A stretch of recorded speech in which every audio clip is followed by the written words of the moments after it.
Quran surat Al-Hajj dikatakan, darah, daging tidak akan sampai kepada Allah. Tapi yang sampai kepada Allah itu adalah takwa. Kan jelas sekali kan? Jelas sekali. Memang harus ada penyembelihan.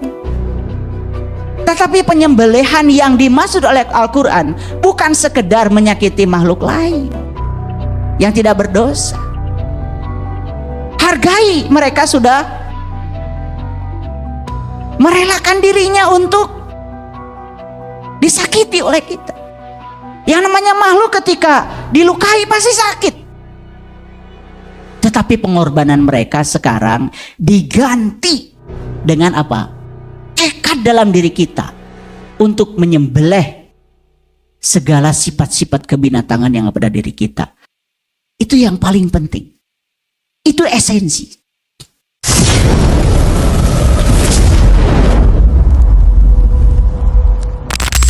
Betul nggak? Ini kawan, ini lawan. Masih kayak gitu. Itulah kotoran jiwa. Makanya harus dilepaskan kemelekatan pada dualitas. Sehingga kita ihram. Ihram itu artinya suci. Orang yang suci itu adalah orang yang sudah bisa menerima semua orang apa adanya tanpa sedikit pun penghakiman. Bisa menerima semua peristiwa apa adanya tanpa sedikit pun penghakiman. Nah, kalau kita mau berburu ke dalam, kalau kita mau melaksanakan kunjungan ke dalam, maka kita harus hening. Hening itu berarti kita harus terhindar dari kebisingan ego. Nah, ketika kita masih dikendalikan oleh ego, ego itu selalu berburu. Coba ya, banyak kan orang yang melaksanakan ibadah itu, ya, tidak murni karena Allah. Ada mungkin ya, saya bukan berburuk sangka. Mungkin ada yang berbasis status sosial, ya toh? Ada juga yang dilandasi oleh trauma, ya, luka lama, ya, rasa kekurangan, kan ada macam-macam motivasi itu. Semua motivasi yang semacam itu jelas itu motivasi yang berbasis ambisi ego. Nah, itulah berburu. Begitu ya. Baik, ini banyak sekali pertanyaan dari para sahabat. Kita masih ada waktu kurang lebih berapa menit lagi karena nanti kita akan lanjutkan dengan sesi meditasi ya, diakhiri karena sebentar lagi juga akan waktu azan maghrib. Para sahabat, mungkin 2 pertanyaan lagi ya. Ya, boleh. Ini saya merespon dari pertanyaan dari sahabat YouTube.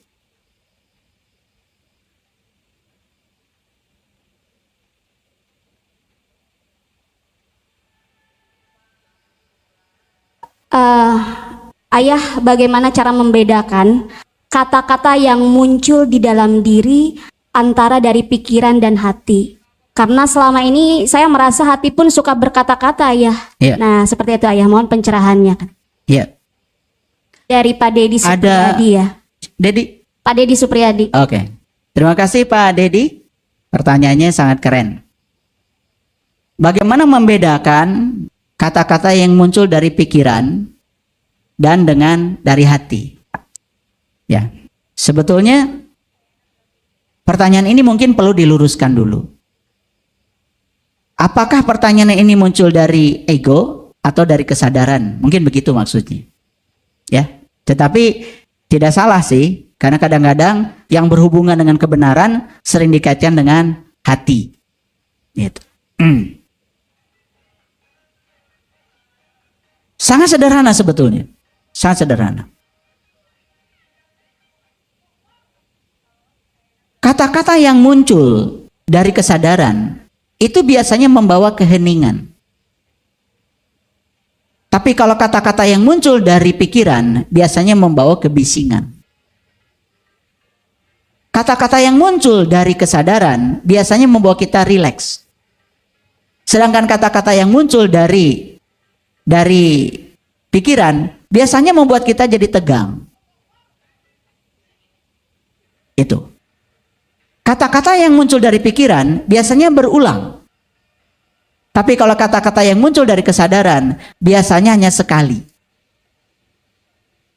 Contoh gini ya. Bapak Ibu lagi jalan nih. Lihat orang yang susah. Saya habis makan di restoran. Saya makan enak. Begitu keluar dari restoran, itu hujan besar sekali. Pas naik mobil, ada orang yang masih mencari bekas botol minum air mineral. Sementara saya sudah makan kenyang bersama keluarga. Kemudian saat anak saya sudah menghidupkan mobil, saya bilang, sebentar, saya cari payung dulu. Karena di sini ada dorongan dari kesadaran, masa saya makan enak, sementara orang lain, ya, kan tidak mungkin orang itu pun dihadirkan di muka saya tanpa kehendak sang keberadaan. Itu kan sebetulnya Allah sedang mengirim dia ke situ kan. Saya selalu yakin begitu karena tidak ada yang kebetulan. Saya ambil payung kemudian saya kejar orang itu, kemudian saya kasih yang layak untuk dia makan sebesar makanan yang saya makan, senilai makanan yang saya makan. Nah, itu dorongan dari sini datangnya cepat sekali. Kasih, gitu. Nah, tetapi begitu dorongan dari kesadaran ini muncul, kemudian tidak cepat dilakukan, ada jeda. Di situ akan digarap oleh ego. Si ego bilang, hujan. Iya. Gak ada receh. Gak ada receh. Karena ego tuh kalau ngasih biasanya receh kan? Itu mas saya. Biasanya ego kalau ngasih yang sudah tidak terpakai, ya. Makanya kalau di Quran dikatakan tidak disebut kebaikan jika kamu tidak memberi yang kamu cintai. Cintai. Betul. Makanya kalau mau memberi nih, saya kasih tahu, berikan yang layak. Jadi kalau uang receh itu di rumah aja sudah dibuang oleh kamu, jangan dikasih pada orang. Kamu aja sudah tidak butuh. Nanti recehnya balik Jangan lagi ke menyepelekan kita, ya. orang. Nanti ya, kamu dapat rezekinya recehan. Ini saya kasih tahu yang suka ngasih recehan itu, lihat itu rezekinya recehan. Ya, Betul. ngasih itu yang layak. Jadi saya ngasih sebesar yang saya, senilai yang saya makan. Gitu. Itu nangis, ya. Orang ini nangis. Dan di situ kalau ada jeda. Nah, apa yang terbesik di kesadaran itu akan digarap oleh yang namanya ego. Ego akan mulai bertransaksi. Yuwaswisu fi sudur. Nah, kesadaran kita akan digoda. Godanya apa? Hujan. Padahal kan bisa ambil payung. Betul nggak? Gitu. Nggak ada receh. Karena memang ego senangnya ngasih receh kan? Gitu. Ya. Justru ketika tidak ada receh, kan berarti perintah dari semesta kasih yang layak. Kasih yang merah gitu ya ayah. Ya, kasih yang merah. Iya. Bisa satu, bisa dua. Yang layak. Yang membuat orang itu bahagia. Coba lakukan itu. Ya, saya udah kasih mantra di kajian sebelumnya kan. Dimanapun saya berada, bertemu siapapun, saya akan melakukan kebajikan tanpa pamrih. Ini adalah mantra untuk jadi orang yang berkelimpahan. Yang suka ngasih receh aja rezekinya. Hukum tarik menarik. Ya, begitu. Jadi itu cara membedakannya. Betul. Nah, kalau ingin lebih tahu lagi cara membedakannya, harus sering belajar mindfulness. Nah, itu ya ayah. Kenapa? Betul. Karena gini, suara dari pikiran itu jauh lebih keras daripada suara yang datang dari kesadaran. Oke. Kenapa? Harus dilatih berarti ayah ini ya. Harus dilatih. Jadi suara dari kesadaran itu, ya, itu sayup-sayup suaranya. Bagi siapa? Di diri orang yang lebih banyak didominasi oleh pikiran. Nah, kebisingan itu yang membuat suara dari kesadaran nyaris tak terdengar. Nah, itu harus dilatih. Nah, latihannya apa? Mindfulness. Harus latihan hening. Gampang kok. Fokus aja pada napas. Nanti kita sekalian latih setelah ini. Setelah ini kita berlatih ya. tadi mindfulness yang ayah sampaikan. Baik, satu pertanyaan lagi ayah, ini haji itu kan identik atau sepaket dengan Idul Adha atau Idul Kurban. Itu bagaimana hubungannya antara berkunjung ke Baitullah dengan menyembelih ayah? Ya, saya sekali lagi ingin menyampaikan bahwa semua yang ritual itu, yang bersifat simbolik, itu menjadi tidak ada artinya ketika tidak ditarik ke dimensi spiritual. Makanya di Quran surat Al-Hajj dikatakan, darah, daging tidak akan sampai kepada Allah. Tapi yang sampai kepada Allah itu adalah takwa. Kan jelas sekali kan? Jelas sekali. Nah, apa sih takwa itu? Kalau di Quran surat Al-Baqarah ayat 63, yang namanya takwa itu mengambil janji, diangkat kesadarannya, ditunjukkan sesuatu di kesadarannya, mengingat yang ditunjukkan, la'allakum tattaqun. Baru kamu akan mencapai takwa. Nah, untuk mencapai takwa itu memang harus ada penyembelihan. Tetapi penyembelihan yang dimaksud oleh Al-Quran bukan sekedar menyakiti makhluk lain yang tidak berdosa. Hargai, mereka sudah merelakan dirinya untuk disakiti oleh kita. Yang namanya makhluk ketika dilukai pasti sakit. Tetapi pengorbanan mereka sekarang diganti dengan apa? Tekad dalam diri kita untuk menyembelih segala sifat-sifat kebinatangan yang ada pada diri kita. Itu yang paling penting. Itu esensi. Karena kalau kita menyembelih berulang-ulang setiap tahun, tetapi kita tidak mau menyembelih, membunuh sifat-sifat kebinatangan pada diri kita, maka sudah darah dan dagingnya tidak nyampe, takwanya juga tidak nyampe. Jadi akhirnya nggak nyampe dua-duanya. Itu kalau pesan saya. Betul, berarti yang harus rela berkorban itu diri kita sendiri sebenarnya ya. Ya, betul. Kan yang ingin selamat dari kita. Ya. Nggak apa-apa simboliknya seperti yang dilakukan, itu simbolik. Tetapi yang paling penting itu adalah tekad kita ya untuk mengangkat derajat kita sebagai manusia, karena nilai dari manusia adalah aspek kemanusiaan. Betul. Gitu. Gitu. Begitu katanya para sahabat. Masih banyak pertanyaan lagi ini. Sampai kita ngahulang ya. Aduh. Ternyata begitu ya. Banyak sekali yang saya sendiri ayah baru tahu gitu dari makna-makna simbol-simbol yang tadi ayah sampaikan. Semuanya kembali lagi kepada diri kita sendiri. Kita belajar meniti ke dalam diri sehingga kita bisa jadi sumber cinta, sumber kebahagiaan untuk siapapun makhluk di semesta raya ini. Begitu ya para sahabat. Ya. Baik ayah, ada pertanyaan satu. Saya mau bertanya tentang acara live ini. Berapa sering dan tiap jam berapa? Jadi ya betul para sahabat, kami juga merespon dari permintaan para sahabat yang di YouTube. Karena selama ini hanya melihat ayah hanya satu, jadi satu sisi gitu ya, tidak bisa berdiskusi, tidak bisa berdialog.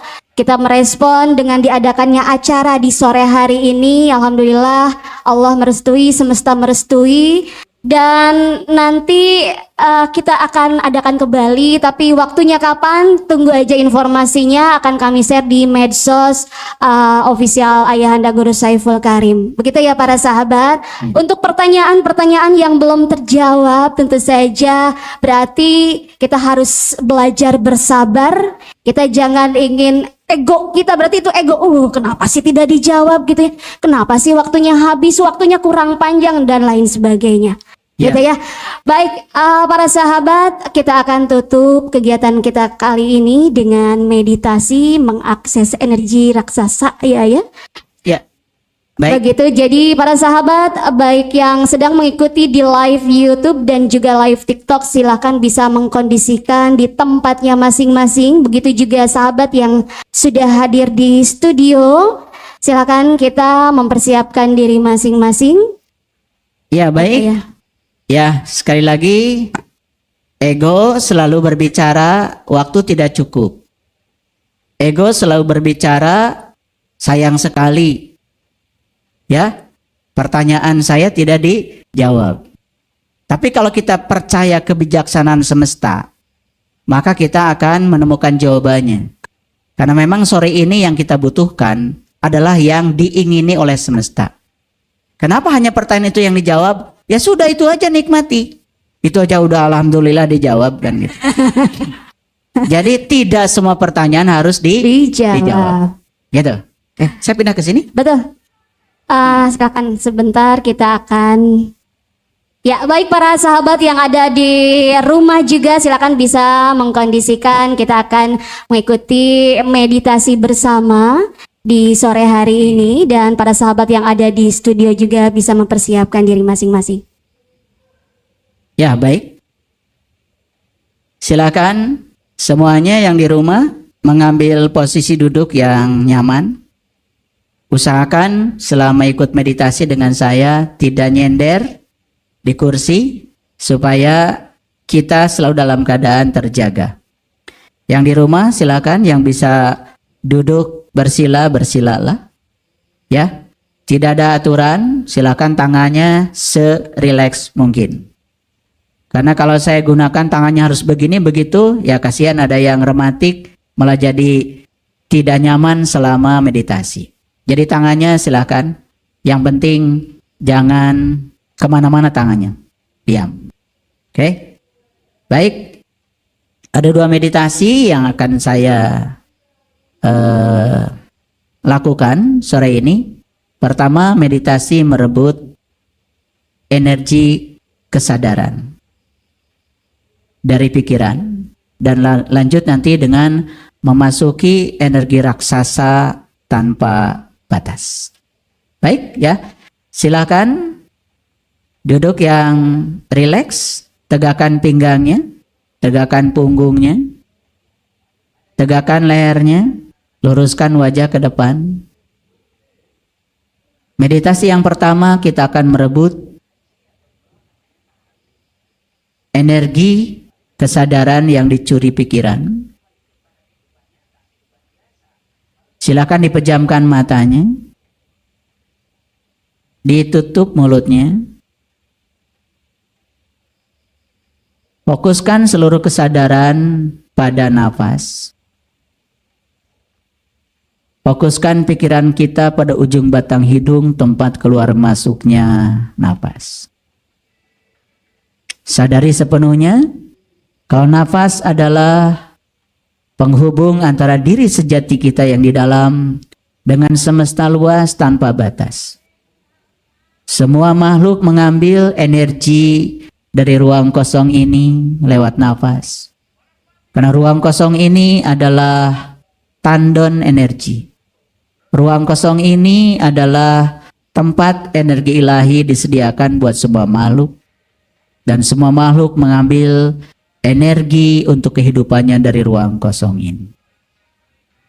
Ruang kosong ini tidak benar-benar kosong, karena ruang kosong ini adalah ruang kesadaran.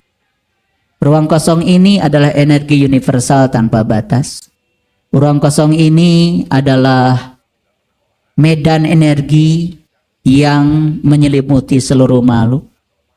Bahkan kalau kita menyadari tubuh kita yang kelihatan padat dengan kasat mata ini sudah dibuktikan oleh fisika kuantum bahwa sebetulnya tubuh kita pun isinya adalah ruang kosong. Tubuh kita hanyalah energi yang terstruktur dan memadat. Karena ketika tubuh kita dibelah-belah, bagian terkecil adalah atom. Ketika atom dibelah-belah lagi, ternyata di dalamnya ada elektron, positron, proton, neutron, inti atom.